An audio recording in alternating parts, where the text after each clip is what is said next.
All right, I think I'll get us started. I just want to welcome everyone in the room. Thank you so much for joining us today. My name is Kuluz Beg. I'm the Executive Director of Policy and Engagement with the Women's National Housing and Homelessness Network. And I'm actually very excited to present this piece of work today to all of the folks that are joining. I'll go over some introductions, housekeeping, and then my colleague Eamon and I are going to walk you through the presentation and the work that we've done on best practices for culturally and spiritually centered care in housing services. I do, as I said earlier, like as you're joining in, please do use the chat to introduce yourself and talk to us about where you're joining from. If at any point in time you run into any difficulty or you need help, you can direct message me or Eamon or Stefania Fetcher, who's also on the call with us today and is supporting us with the webinar. The format is pretty simple. We're going to have our slides shared through Zoom. We're going to click through them and we're going to talk you through all of our content. And then towards the end, we have some time for Q&A and engagement with everybody here. Just for the purposes of clarity, I'm going to request people to keep themselves muted. And I would like to inform everyone that we are recording our webinar today. So if you are not comfortable with your voice or camera being recorded, because this is going to be available later through YouTube, or your name not being like on the screen, please do change your name or engage through the chat or whatever else. So please engage in the way that's the most comfortable to you, and please let us know if there's any way that we can create any accommodations. I believe we also have closed captioning available. If you can access that at the bottom of your screen.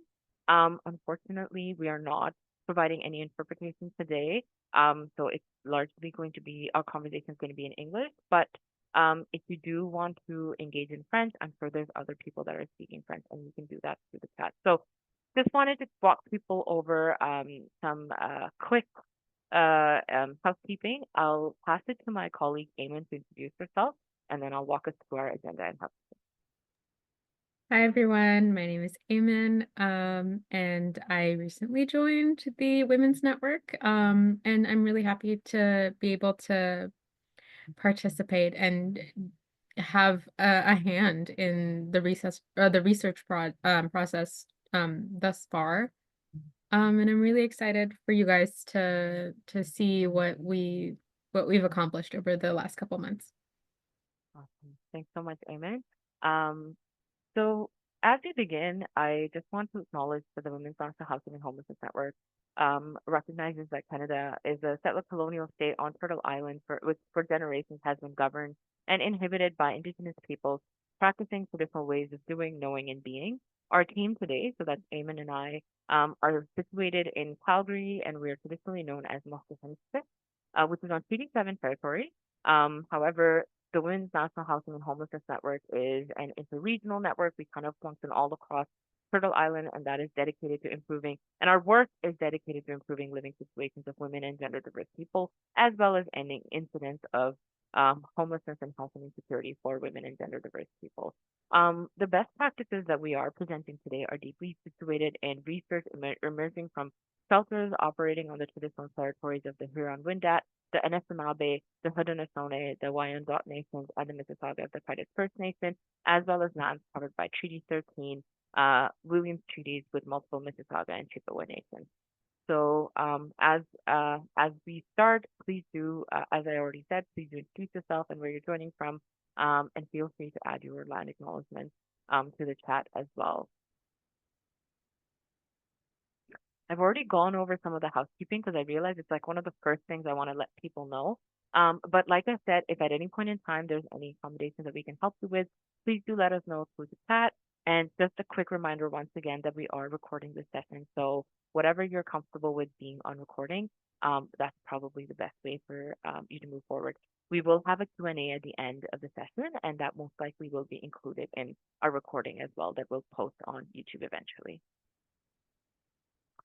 Our agenda today is focused on a work that we've done over the past, I want to say 4 to 6 months, focusing on spiritual and culturally responsive care in housing services and homelessness serving sector. So we hosted community of practices that emerged from research that was done with an organization called the Nisa Foundation. Nisa Foundation is an organization that works with Muslim women, providing them shelter and addressing um, providing resources related to intimate partner violence, CBV, but also navigating immigration systems. And Eamon's going to go over a more comprehensive overview of how our research came about and what led to our COPs.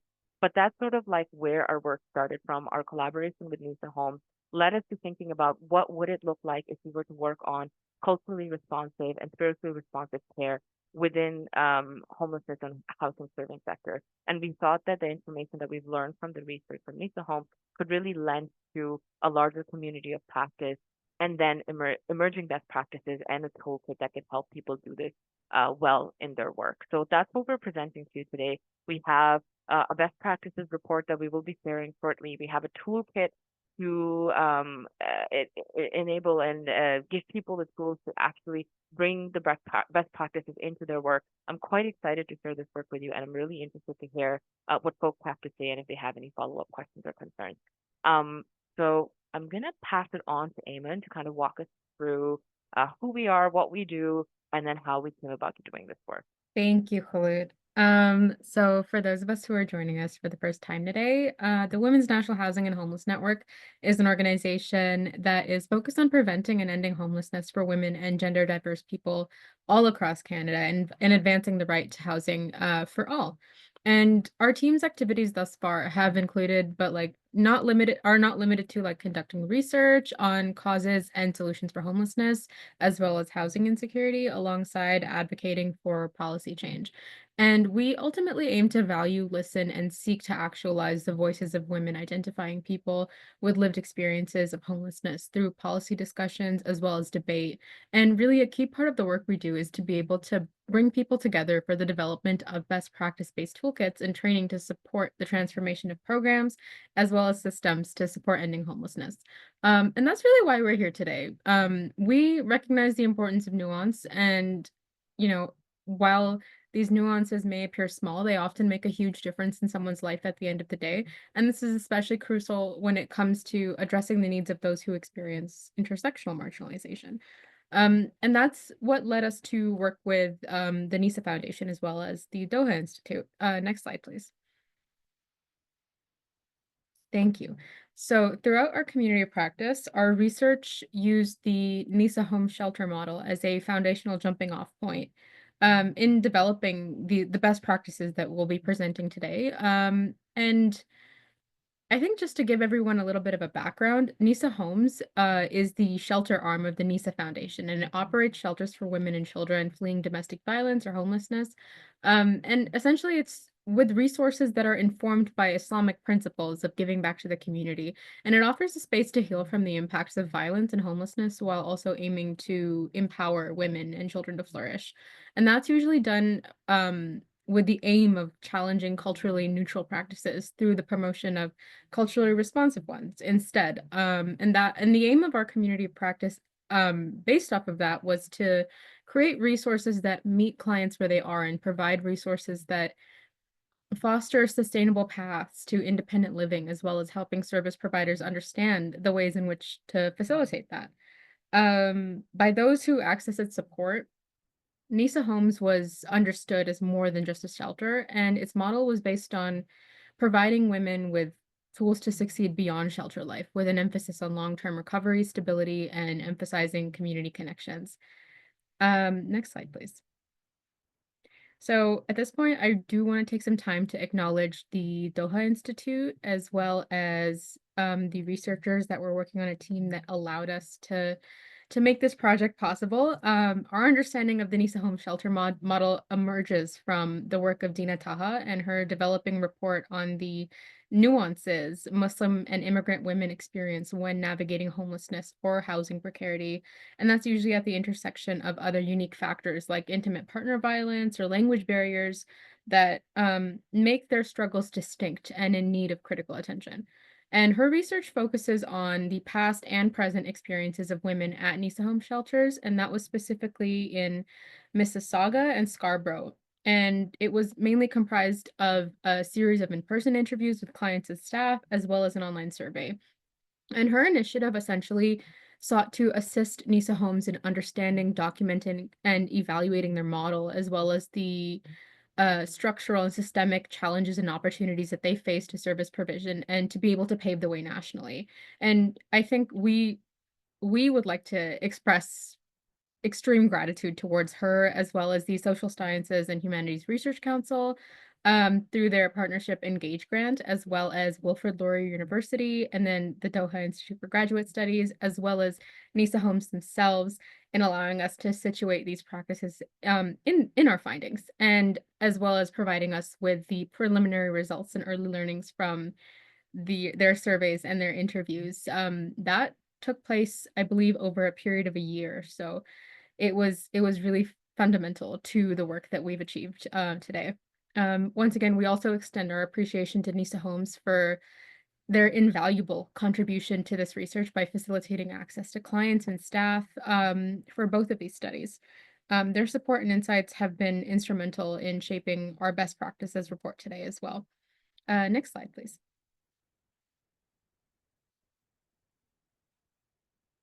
Could I get the next slide, please?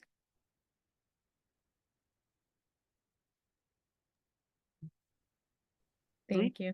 it will be on. Yeah. I briefly just want to go over the Doha Institute's work on essentially what we know so far about the state of homelessness as it pertains to Muslim and immigrant women, and essentially why they're not the only people that experience the impacts of intersecting marginalization. So, although gender-specific data focuses on socioeconomic trajectories of Muslim women and gender diverse individuals, that data is also it's lesser known. And one can really get a sense of the challenges and barriers impacting this population through other aspects, such as data on migration status, as well as economic participation. For example, when our organization was developing the Pan-Canadian Survey on Women's Homelessness, for example, our team found that race significantly shapes experiences of discrimination. And that was 34.7% of racialized women and gender diverse people who participated and reported discrimination on the basis of race, color, or ethnicity. And then based on the data available at large on this demographic, we also know that racialized women only earn 55.6% of the income earned by non-racialized men. This makes financial independence a lot harder because of the rising cost of living alongside other gender-based factors. And this is also alongside the fact that the newcomer population faces unique challenges with homelessness. That's due to barriers associated with citizenship, potential language barriers, and as well as just unique resettlement experiences. There are silos in sectors and systems that deeply impact service access by migrant people, as well as people who have precarious status or even undocumented status, especially when they're seeking access to such critical supports. The fact of the matter is that these barriers may be the reason why some women chose not to seek out support at all. Next slide, please. For example, according to the Doha Institute's online survey, of the respondents who had accessed traditional support services, aka mainstream support services, prior to reaching out to Nisa Homes, 40% outlined a lack of culturally appropriate services as a barrier when trying to access housing as well as other related supports. And this is on top of the fact that 27% experienced or perceived discrimination when trying to access such supports, and that was at the hands of staff as well as other clients that would be in the shelter at the time. Of those same respondents, when asked to assess their feelings of safety about shelter and housing support services in general, 38% reported feeling extremely unsafe in these environments. And really, what this suggests is that there's a critical need for culturally responsive and trauma-informed services that recognize the intersections of faith, culture, and gender-based violence as they all interact with each other. And it emphasizes why many women turn to organizations like the NISA Foundation, where they may feel as though that their identities and experiences may be more understood or validated or even supported in a way that mainstream services right now are struggling to provide. Next slide, please. And this brings us to why we embarked on this project. Our team recognizes that Muslim and immigrant women are not the only equity deserving clients navigating housing insecurity while possessing diverse needs, and that there's a widespread need for alternative modalities of care for all equity deserving groups. This is why, from February 18th to March 20th, 2025, the Women's Network conducted a community of practice with the aim of developing strategies that ensure that housing supports, as well as related shelter supports, are not just accessible, but also holistically responsible to the diverse cultural and spiritual needs of all equity deserving clients that are navigating housing precarity. And due to that, we approached this project with a very specific research design. And our team chose to explore the potential for upscaling the Nisa Homes model through a community of practice in particular, because our organization um, we recognize the value of collaborative problem solving and placing community-based and experiential knowledge at the forefront of our fight to eliminate homelessness. And it's by centering collective insights of service providers and lived experts through this community of practice, our team was able to create a step forward in ensuring that the findings developed over the course of this initiative are situated in both lived experiences and field knowledge of the current state of social support systems in Canada. And we did that because we want to ensure that scalable models of such care and best practices are developed with sustainability and grounded knowledge in mind, um, making it an effective method for addressing gaps in spiritually and culturally competent housing support. And through our method, we sought to create a dynamic space for service providers to co-learn and co-develop solutions for existing gaps and challenges, especially when it came to implementing such care in the sector. And really, we wanted to hear from individuals with lived experiences that are deeply situated in service provision as is, as it pertains to housing delivery and IPV supports. And so we invited frontline workers, shelter operators, related service providers, and many of whom who had personal histories with navigating housing insecurity as well as discrimination themselves. We invited those that directly engaged in supporting clients navigating housing insecurity to co-learn and present their own insights on gaps that they personally have witnessed or grappled with as they're trying to help their clients in their own workplaces. And our research findings today are essentially our approach is informed by Indigenous-led understandings of cultural safety. Um, Through our community of practice, our team approached this initiative um, I want to say with earlier frameworks of cultural awareness and sensitivity, but wanted to go further in emphasizing a sense of critical self-reflection. We wanted to create a space in which service providers could examine how their own cultural lens, values, and positionality shape their practices, whether that's positively or negatively, and to essentially recognize the broader systems of power that are at play in these sectors. So with respect to approach and facilitation, this research involved 4 COP sessions over the course of a month, and each one was probably an hour and a half in length and conducted in a fully virtual and recorded setting via Zoom. And around this time, members were given the opportunity to learn about positive outcomes and the critical need for spiritually and culturally appropriate care, while also having the opportunity to discuss the experiences that they personally have and being able to disseminate that.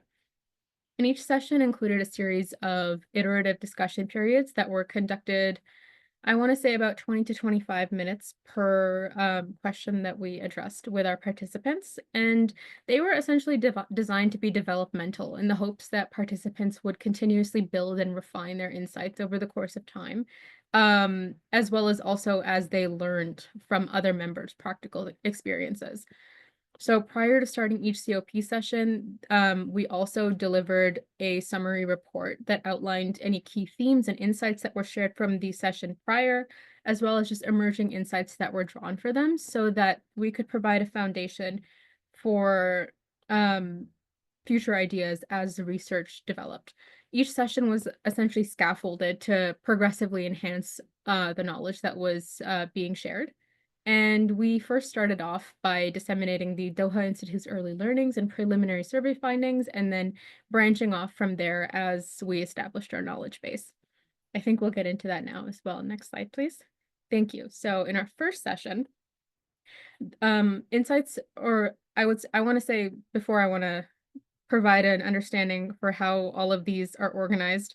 Insights provided by participants were organized thematically, essentially, and that was in order to systemically identify and interpret patterns within the findings and essentially what they suggest about service provision in Canada. So, for the first session, participants focused on identifying gaps and barriers to making such care available in service provision. There was essentially a key interest in understanding limitations and normative frameworks around abuse and challenges in connecting with leaders from communities whose members are overrepresented in this sector. This was alongside just identifying root causes for why some clients may fall through the cracks, as some may say, of the social support system, with a specific focus on limitations of a top down approach in service delivery to make decisions. The first theme that we addressed was funding constraints, as well as other resource or capacity related challenges. And it was identified to be a quite a pervasive and widespread structural issue across housing delivery and nonprofit service provision. Sorry, which also overlapped with other gaps and barriers in this sector. Many participants across this discussion period shared that there was simply not enough funding as is for service provision and pointed to frequent instances of at capacity shelters or limited availability of resources and staff. There was a consensus among members that rising service demands were not supported with subsequently rising funding, and it was really difficult to provide services in general, let alone address more specialized needs as they pertain to faith or culture. Funding models were also identified as barriers with respect to certain reporting criteria having to be met, leading to a push for service providers to meet deadlines and quotas. And in these instances, staff often found themselves trying to help as many clients as they could, as fast as they could, and in accordance to program requirements, which is not really conducive to allowing clients recovering from trauma and violence the space to heal. Participants ultimately agreed that the first step towards moving or towards providing spiritual and culturally appropriate care would be to have essentially more funding to ensure staff are not taking on more than they're able. And that's where we landed for staff training as well. Another pervasive theme that was identified a lot by participants was the need for spiritually cognizant and culturally responsive training in shelter environments. Participants emphasized that because of the high turnover rate of frontline workers, there's a significant barrier in being able to solidify culturally responsive best practices into becoming shelter standards and being able to develop nuanced understandings of marginalized clients. And this also comes with the understanding that religiously informed care is not a one-size-all-fits approach. Um, as individuals who have experienced spiritual abuse may, may not be comfortable with seeking it as a source of healing. Participants also noted that applying the principles of a different faith or culture to clients can be complex in and of itself. As certain frameworks or best practices, they operate on implicit assumptions or about the correctness or normative status of a particular theological perspective or cultural perspective. As a result, those who don't align with the dominant framework may find themselves overlooked or inadequately supported.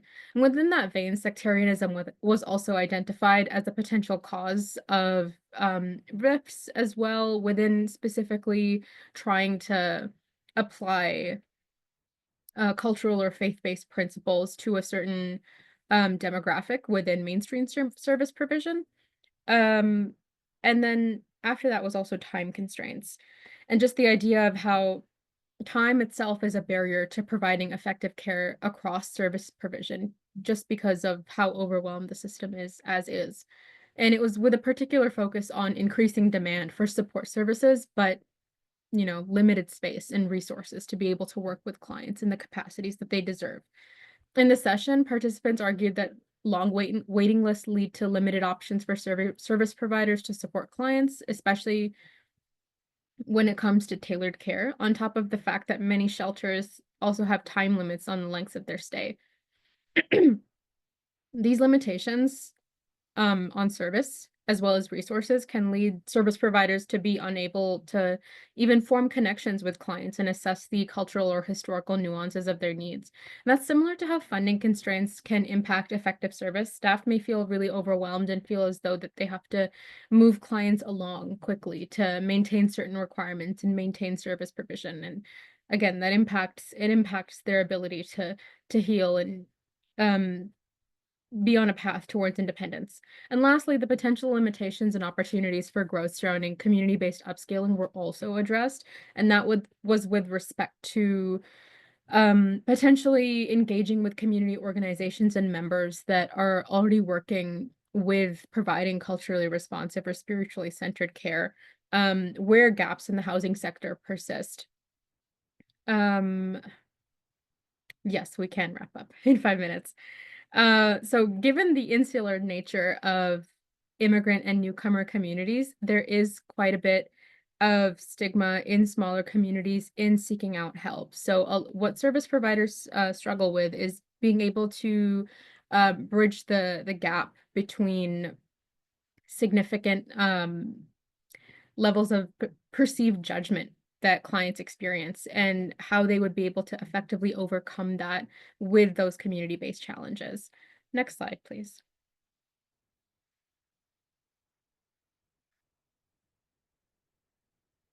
Next slide, please. Thank you. I know we're on a bit of a time crunch, so I will go over these quite fast. So after the first session of our community of practice, where we addressed the gaps of that exist in service provision, we then focused on identifying existing resources and future successes that exist in the area. So in this session, multi-faith spaces or even meditation rooms were brought up as a significant area of growth, as well as something that presently exists across many service providers' workplaces that has been working well, but again, due to funding, it struggles to become a standardized practice because not everyone really has access to that level of care, as well as language supports. They were identified as, a great resource, a critical resource that many many expressed a need for, specifically as Canada is beginning to diversify, but a lot of problems that service providers pointed to was the lack of trauma-informed and specialized language interpretation services that were available. A lot of the services that they noted were present were often facilitated through law enforcement, as well as not having options to be able to choose the gender of the person that you were speaking to, as some people experience trauma with respect to interacting with male voices, for example. Um, Despite that, a lot of service providers have been finding solutions to overcome things like that. For example, having interpreter lists as an internal sort of list that they've made for themselves to be able to bypass having to call interpreters and then not having someone that is able to meet their clients' needs. And that was also a success that was identified with technology. Where there were staff limitations, service providers found that technology and translation services was a minor success in being able to provide translations to clients, especially in rural areas. But again, there was this emphasis that while it's useful, it doesn't replace the need for cultural nuance or hiring diversity. And that is where we get to both hiring diversity and perpetual learning in tandem of each other. So, with respect to facilitating cultural safety, participants highlighted that um, in instances where staff don't necessarily share the cultural backgrounds of the clients or cannot provide language services in of themselves, they mentioned how it was critical for them to demonstrate meaningful interest and commitment to understanding clients' cultural practices to avoid tokenizing them, essentially. as well as just taking the time to learn from them and be able to facilitate including them in a co-creation process by which they are able to essentially have a hand in creating programs and systems that they would benefit from instead of a top-down service delivery model. Essentially, adapting a strength-based approach that allows clients to create personalized care plans and share their experiences in focus groups, and essentially empower them with a sense of ownership that builds their capacities by equipping them with knowledge and skills to succeed, hopefully independently. And in continuing to co-create systems with clients, service providers also, they stay up to date with the needs of their support recipients. Next slide, please. So in understanding that, we basically created a preliminary list of emerging best practices informed by our participants' insights thus far in the research process. And we basically, in this session, we wanted to present our participants with a list of what we had come up with so far in an attempt to uncover any missing components or ways in which we could create a list that is more practically efficient. And in understanding that,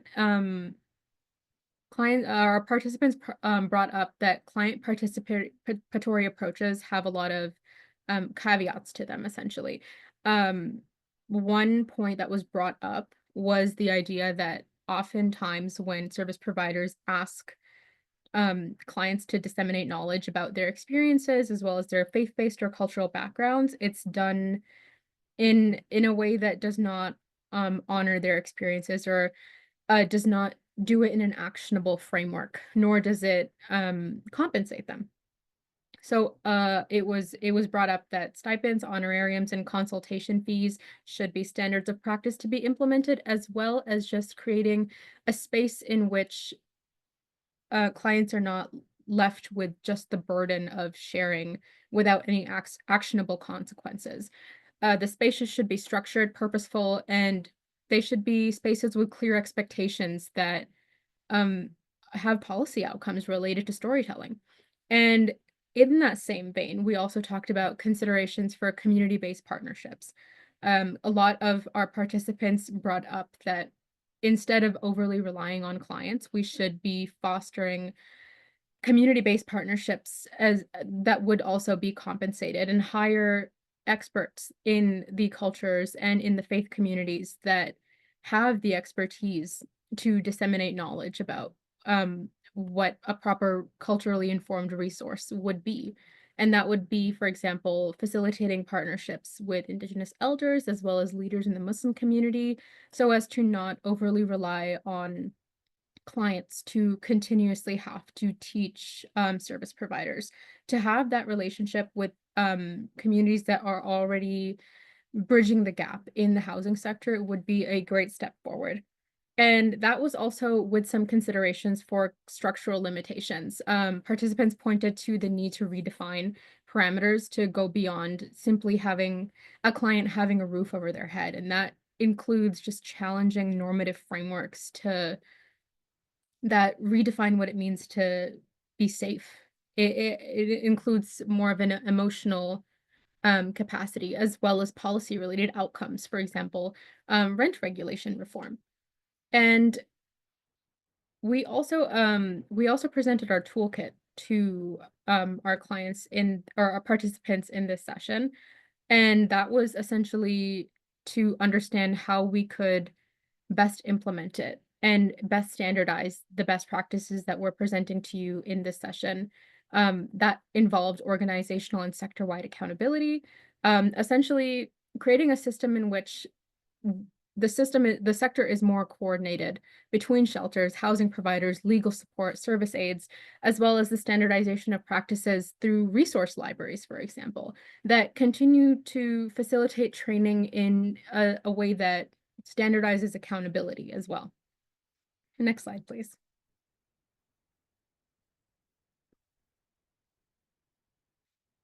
I want to be conscious of time, so I will briefly skim over this. In our final feedback for the toolkit, participants brought up the importance of hiring diversity and staff retention strategies, specifically in with respect to the standardization of such care. And essentially creating strategies that mitigate how the high turnover of staff prevents solidifying these practices.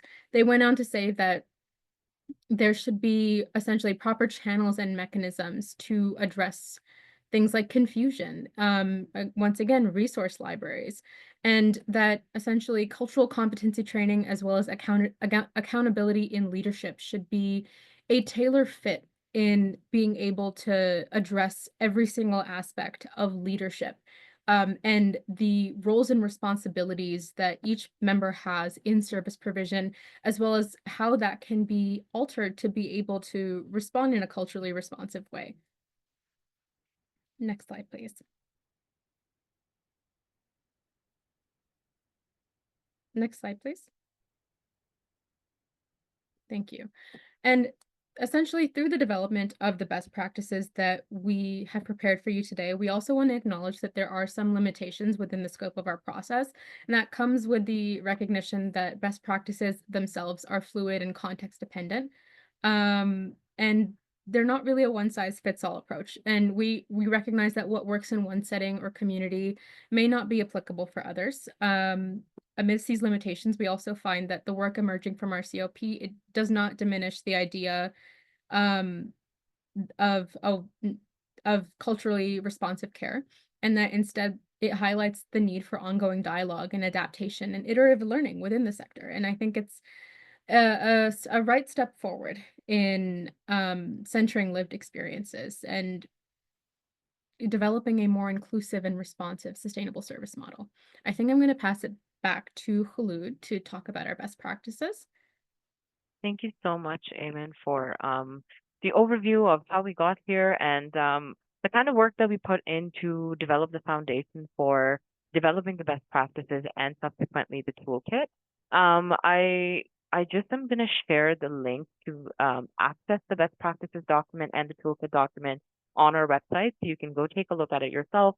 When we wrote these documents out, our goal really was to make tangible real tools for people that are in service provision to start thinking about what would it look like to bring culturally responsive care or spiritually responsive care into your practice.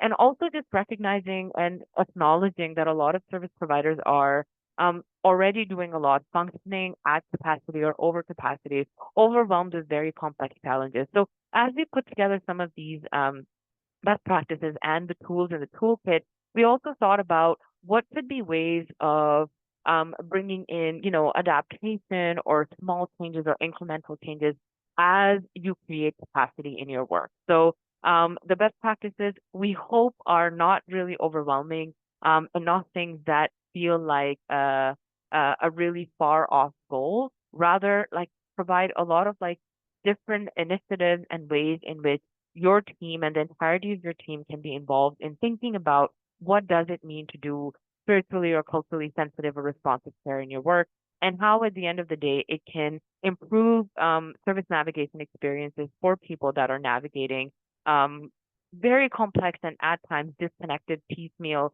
services while having barriers due to their immigration status, language barriers, or just lack of awareness and resources.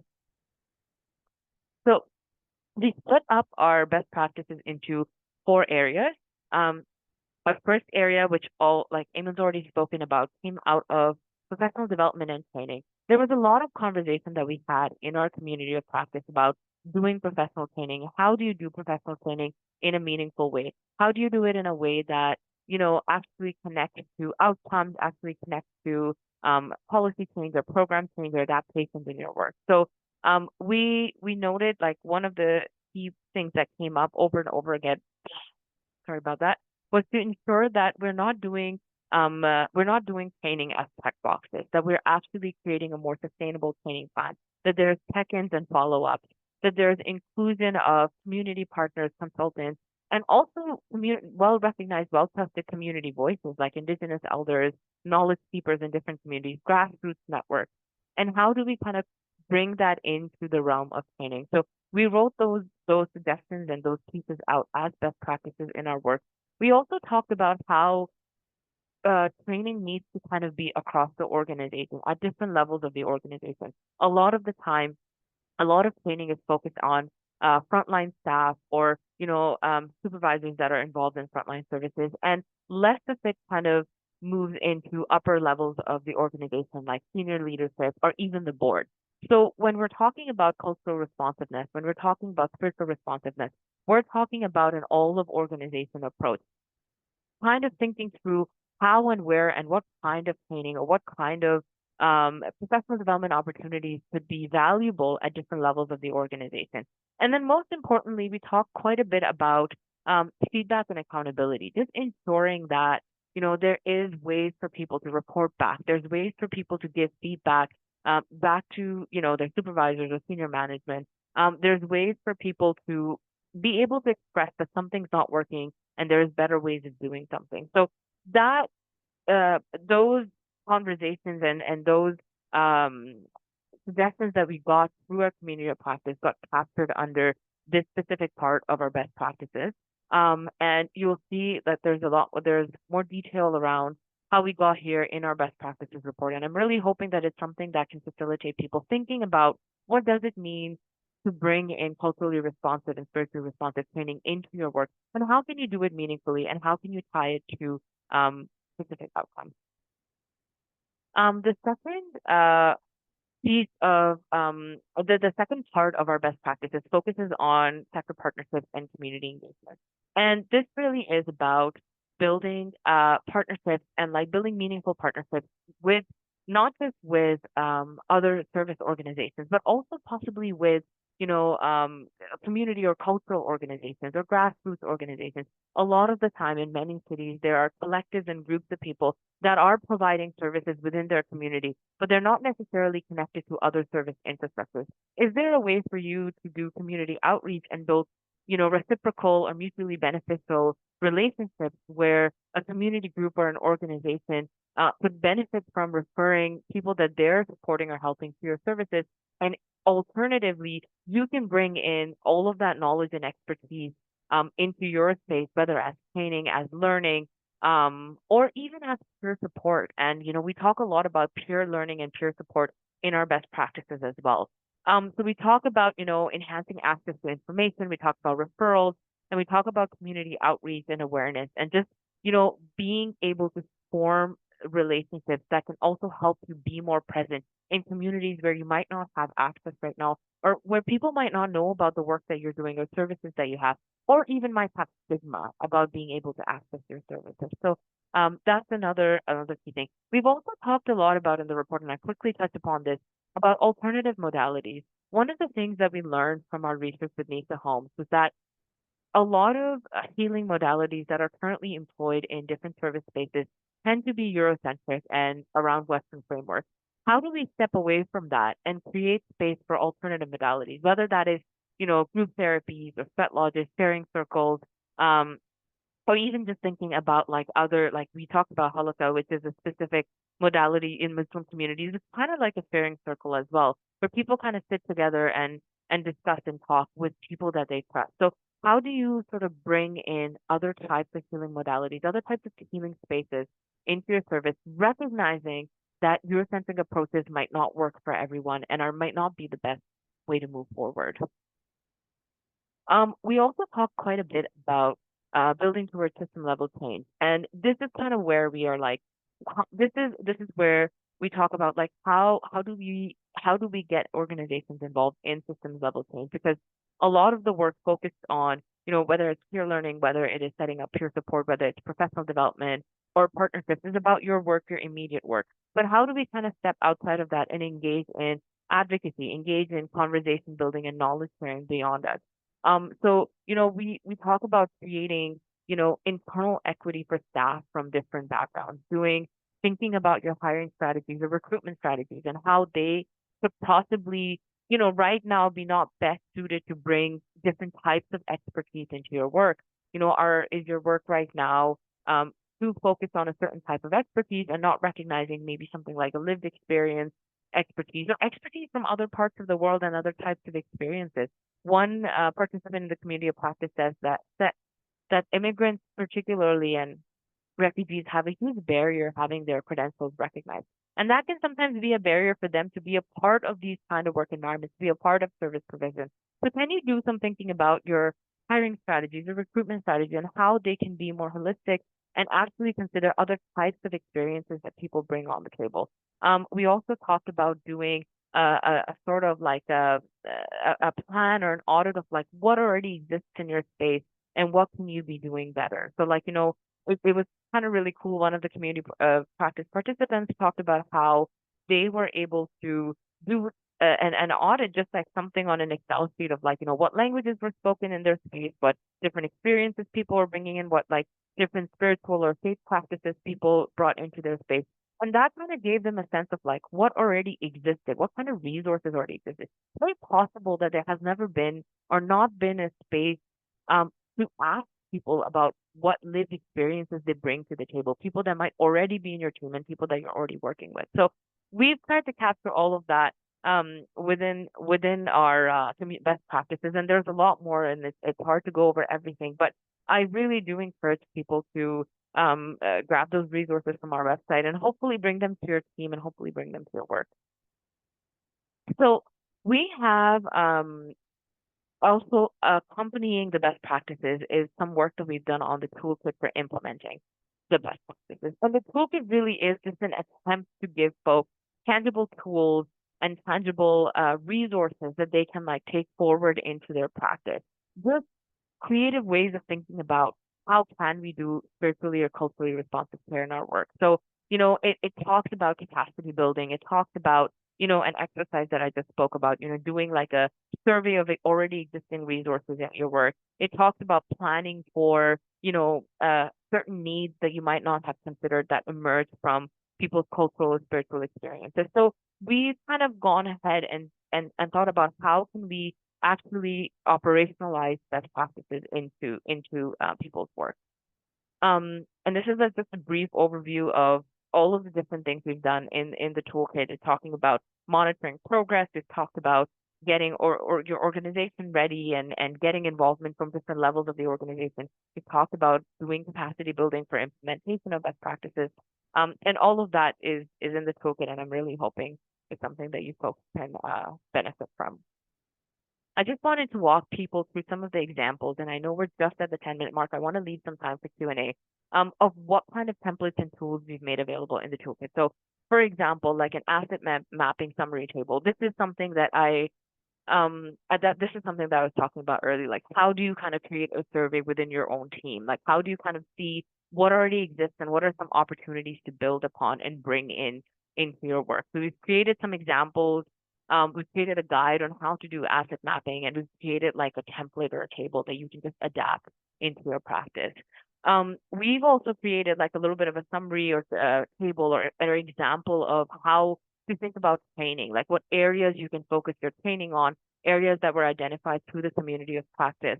And then also like what are some of the resources that you would need to tap into. We talk a lot about trauma informed language interpretation and doing, like gender sensitive language and interpretation. So like how do you kind of bring in and think about some of those resources? What are some of the ways for you to practically incorporate that into your work? We've put in resources for that. And this is just another example of like how you can kind of log and create like a summary of what's already happening or what you want to do into your work.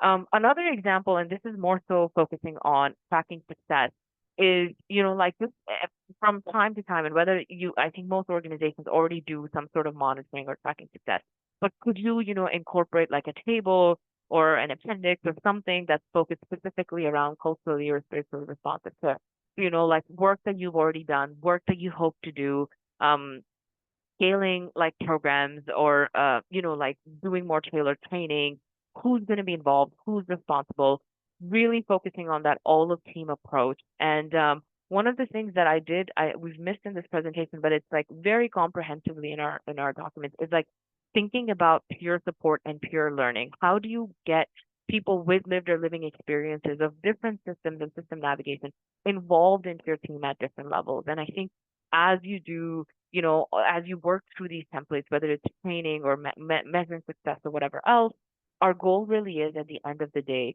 that you're kind of taking a log of like what's available to you and how can you actually make these best practices a reality and operationalize them into your work.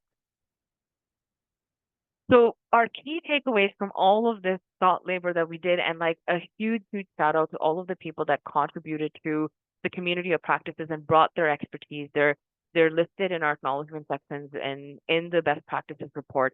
Is just kind of like recognizing that, this could be an area that could feel discouraging or daunting, but it's so critical and so important to people that are accessing these services. And, like there is a huge aspect of being able to build relationships, being able to tap into people with expertise that people with lived experience bring, being able to, develop like peer learning and develop community partnerships and develop, working relationships and MOUs with people already in your community that might be on the front lines and already doing this work. So big key takeaway, learning is relational, not just technical. We're not just trying to check boxes. It's not just about finishing modules.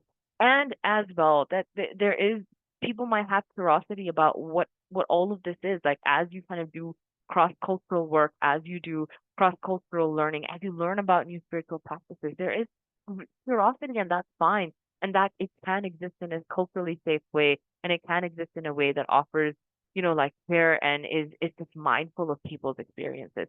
We also talk quite a bit about, as I said, peer support, peer ownership, like bringing other people in, developing collaborative practices. We talk about how you can do funding in collaborative ways. We talk about how you can do, like mutually beneficial, like referral networks and creating, understanding what other networks in your community might be offering. So thinking about a reciprocal or a shared ownership model in doing this work.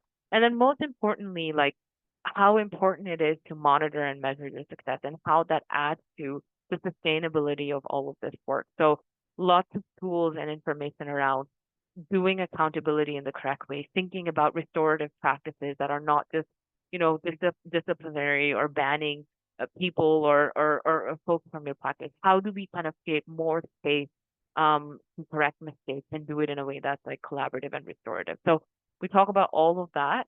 And I'm just like really so excited to bring the resource to you. But right at 2:55, I'm okay to stay 5 minutes extra if people have questions and answers, but we'll jump into our Q&A, and I'm going to stop speaking and just want to hear from you. Thank you so much, folks, for listening to us today. And if you have questions, just feel free to unmute yourself, use the chat, raise your hand, whatever works.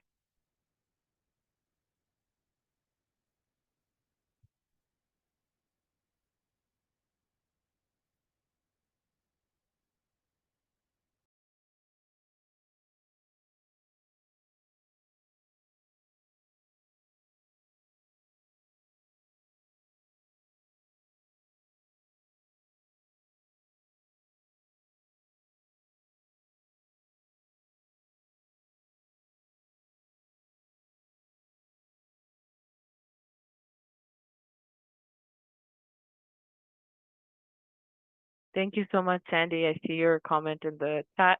I really do appreciate it, and it's something that's really a labor of love, and we're actually so happy to bring it to community.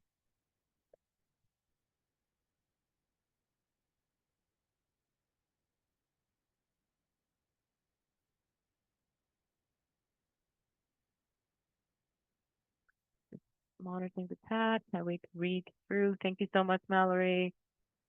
Thank you, Marissa. Thank you, Lucy. What has been the response to the project? So Lucy, we just actually are bringing the resources to public today. We have it published on our website now. We hope to kind of mobilize them to our social media channels and get this information out. This webinar is also going to exist on YouTube, so people can access us beyond just today. So our goal really is to continue mobilizing the work that we're doing. And hopefully, if we find capacity and more collaborations to build on this work and actually do bring it to different communities and talk more about the work that we've done.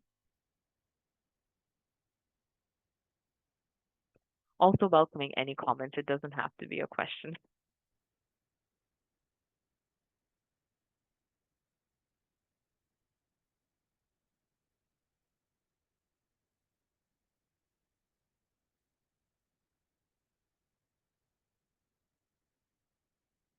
All right.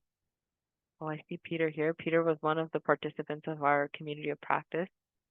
Thanks for joining, Peter. Um, cool. If we don't have any questions or comments, and I kind of see people screaming out, I'm happy to wrap it up at 3 p.m. But if you want to stay back and have a conversation, our team's also happy to stay back and chat. Um, really, really. Oh, I see one from Queen. You may have touched on this already, but how do you tap into community where there are limited community resources? Absolutely. So we've actually like we've talked a bit about particularly folks that are functioning out of small communities or rural communities where there might be really limited resources.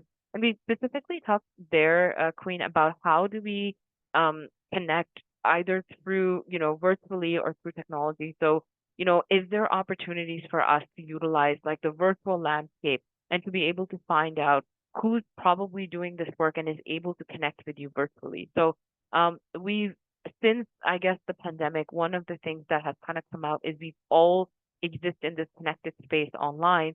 And this could particularly be a plus point for folks that are in more isolated settings and are looking to connect with cultural resources or spiritual resources that might not be available to them in their geography. So we have talked about the use of technology and we've talked about just sort of like seeing if there are ways where technology or virtual connection can aid the lack of existing community resources. It's not perfect and in person is always better, but it can be a stand in for where there is limitation. I hope that answers the question, Queen. That did. I hope you can hear me. Yeah, that adjusted head on. Thank you.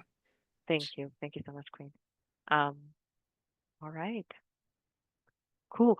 So I'm just going to pop the slide with our emails online. I just want to thank everyone for joining in today. Please, please, please do get in touch with us if you have any questions or concerns. I'm happy to stay back if people want to have a conversation. But I just really am so grateful for the time that you took this afternoon or morning, depending on where you're at, to join us and to participate with us. I just want to say a huge thank you to Eamon and Stefania for the support in getting this done. And we're really, really looking forward to collaborating and working with you again. And you can sign up for our newsletter on our website if you want to stay in touch with the work that we do. And we do quite a lot of work focused on community resources and mobilization. It's always great to hear from people. So thank you so much, folks. I really appreciate your time and effort in being part of this work today and happy to stay back to chat with anyone.